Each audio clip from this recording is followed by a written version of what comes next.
Hello.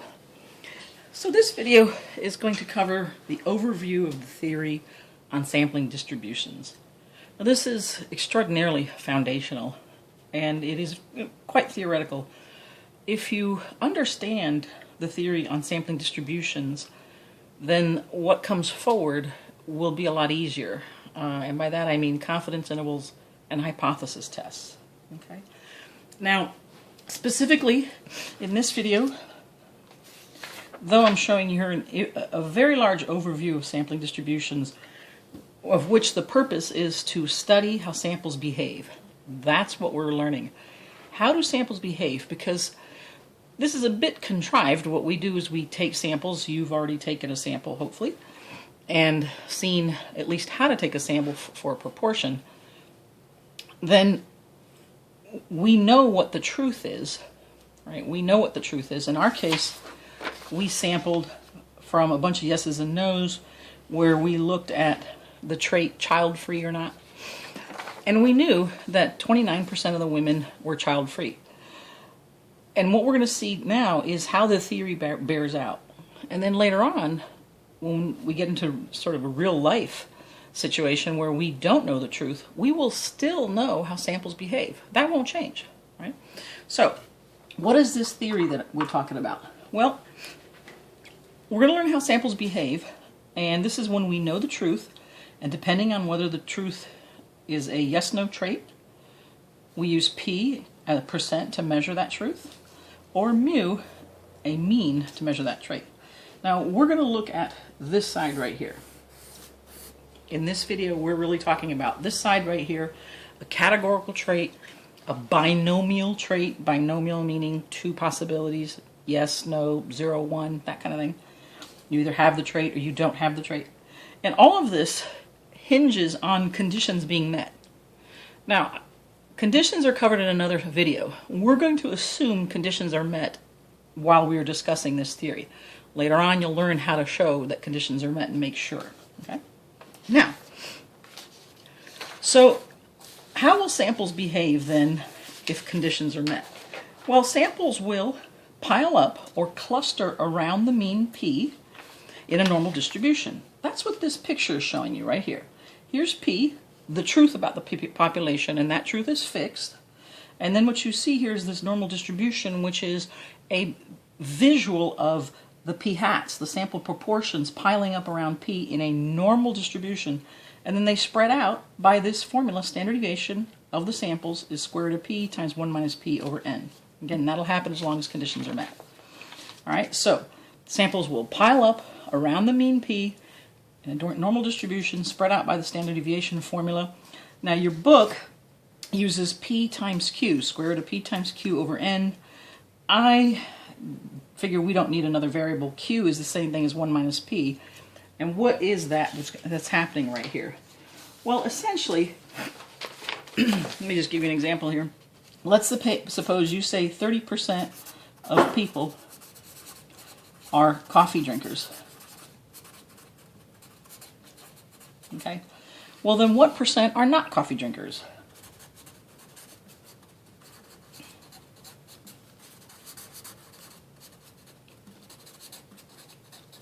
Well, I'm sure you said 70%. It's the other part. So it's basically 100% minus 30% is 70%, or in decimal form, 1 minus 0.3 is 0.7. Well, in this case, p, 30% of understood all people, p is 30%.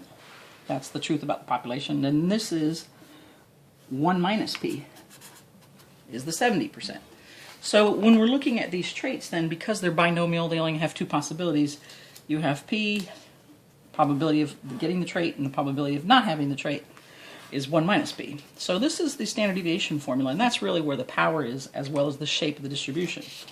So let's take a look at how this applies to your example where you actually sampled. So if you recall, you sampled from this table, and this table we knew had a fixed number of women out of the entire population who had the trait of being child-free, and that was 87 out of 300, which is 29%. So that was P, it was fixed. And the only way it could change is if you actually changed the trait of the people, which that's not going to happen. So P is fixed. When you went to sample, you got different samples. And how do those samples behave? They pile up around the truth close by, and they spread out by that standard deviation formula. So let's go ahead and take out the information. So here, P is 29%. And although it doesn't say so here, in your sampling activity, I asked you to do sample sizes of 40. So now let's plug that into our formula. Standard deviation of the samples is PQ over N, take the square root, and that's 1 minus P times 1 minus P over N. Plugging in, P is 0.29, N is 40. And I got this. Let me go ahead and do this on the calculator for you so you can see it. Now your square root button is above the squared, so I'm going to do second x squared, and you should see a square root. Now we're going to do 0.29 and enter it exactly as you see it. Here's the parentheses, 1 minus 0.29, close your parentheses, divide by 40, press enter. That's how I got that number. Okay, so there's that number. And now, what do we do with that number? How do we use it to our benefit? Well, remember we just said that these samples will cluster around the truth and spread out by that standard deviation formula. This is one standard deviation. So what does that look like? Well, I'm going to use 0.07 instead of a more precise, 0.07174608 or 0.0717. I'm going to use 0.07, even though your book actually goes out about 3 or 4 decimals. Right? But I think it's easier to understand it first when you don't have so many decimals to clutter up. So what that means is you'll have the normal distribution. In the center will be P, the mean. The mean is 0.29. It's the truth. And then what we're going to do, we're going to take that 0.07 and we're going to say plus 0.07. And so we're going to get 0.36. We're going to go plus 0.07. We're going to get 0.43. We're going to go plus 0.07. We're going to get 0.50.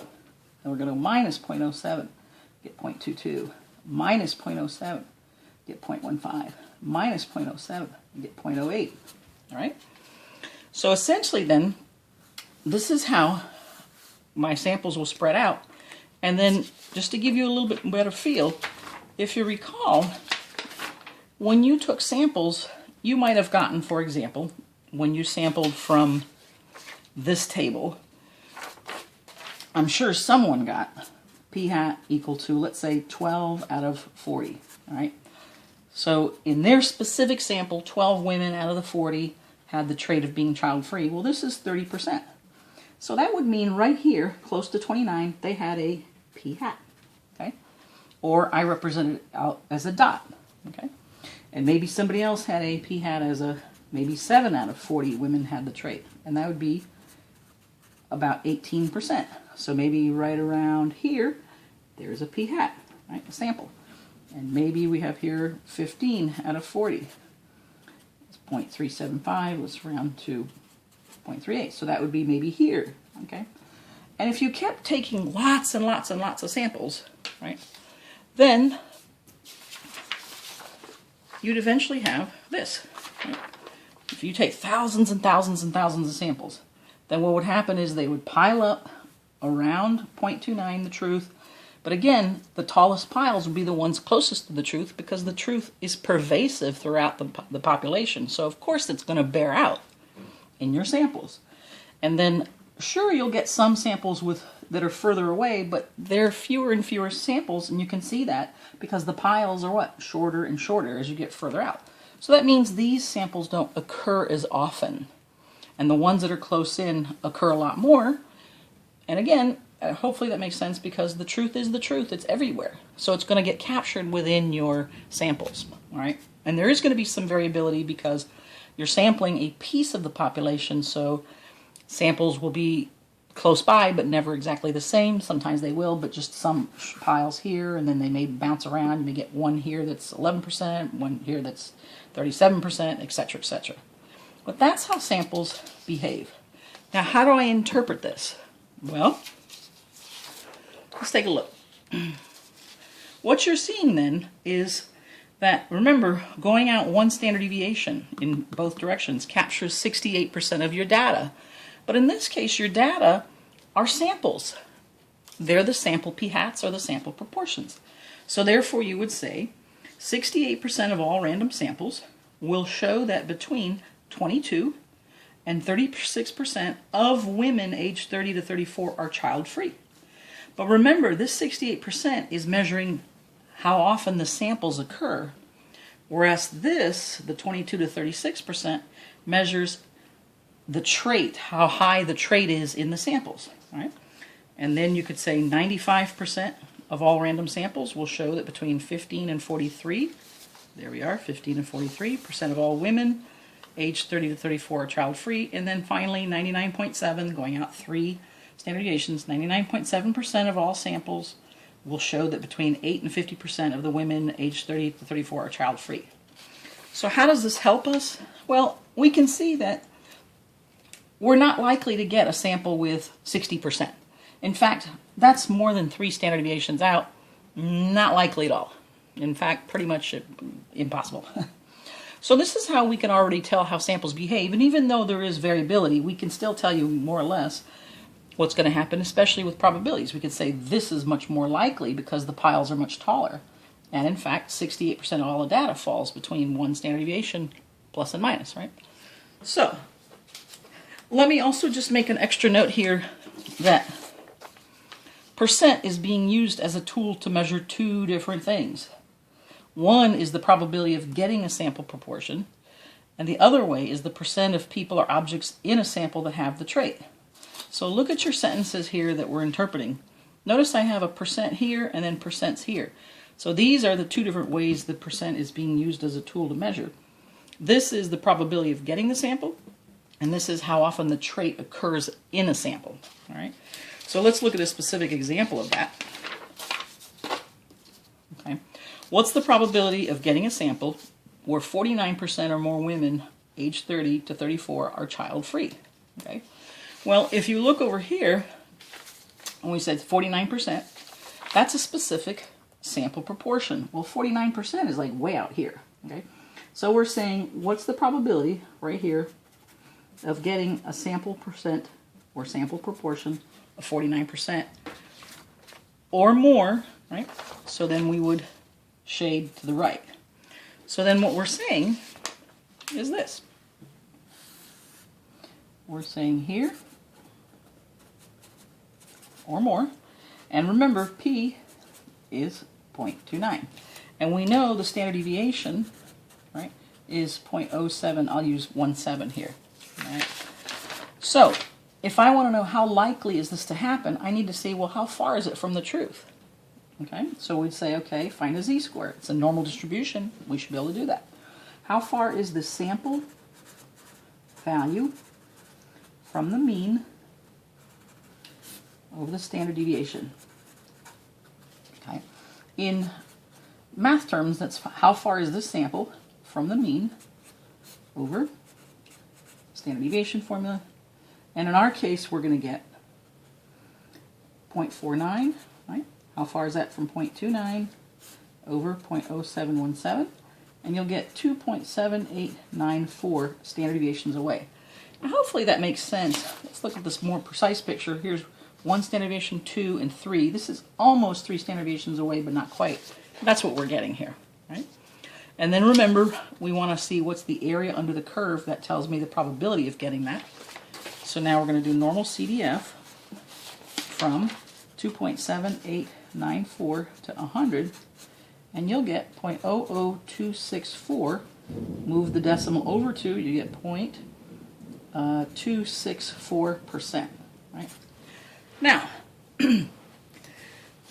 notice you have this percent, and then here, this percent. Okay? This is what I mean by the 2 different percents. So what is each one measuring? Well, this one, the 49%, is measuring this. I have a sample, I have a yes, a no, a yes, a no. And how often does the trait occur? Almost at 50%, right? 49 is so close to 50. So I have a yes, a no, a yes, a no, a yes, a no, a yes, a no, a yes, a no, etc. Almost half the people have the trait. But that's in my sample. But how likely am I to get that sample? Almost not likely at all. Right? Almost not like at all. When I look at 0.00264 that's not in percent form, this is tens, hundreds, thousands, 10,000s, 100,000. That's 264 out of 100,000 samples, right? That's how often it'll occur. After I take 100,000 samples, only 264 of them would have the trait, right, where it's occurring at such a high rate, 49%. So those are two completely different things that the percent is measuring. Just really be careful about that. So let's go back. Let me go ahead and say, what is it that we really talked about then? We said if you have a yes-no trait and conditions are met, then we know how samples behave. Here's how they'll behave. They'll cluster around P, and they'll spread out by standard deviation formula, square root of P, and I'll use 1 minus P over N. That's a minus there. Okay? That's how samples behave. Thanks so much for listening.